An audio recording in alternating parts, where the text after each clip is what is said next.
It is a good time, and this is a workshop done for school students. And this is a workshop from Jawaharlal Nehru Vidyalaya Matriculation School.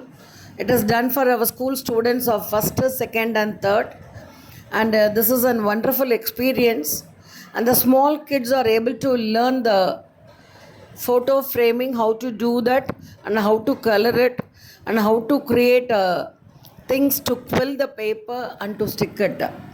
And this workshop was done along with the parents, and this is a wonderful experience for the school and for the students and for the parents also. And we are happy with that, and it can be shared with all, and it is a nice occasion for all our kids.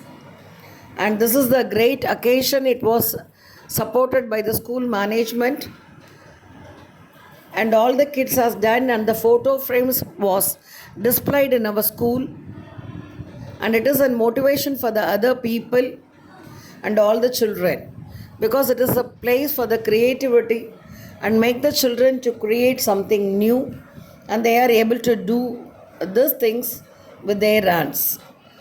Thank you for all the children to be participating, and for the parents who are else took part in that. And we wish you all the best for all the kids and the parent.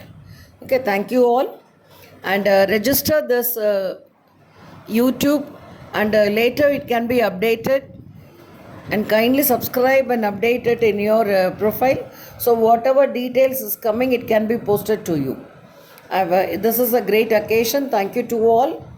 And this is a video. It is presented to you from the school principal, Mrs. Sumati Rajvel. Have a wonderful time, and we will meet in the same thing in another idea in future. Thank you. Have a good time.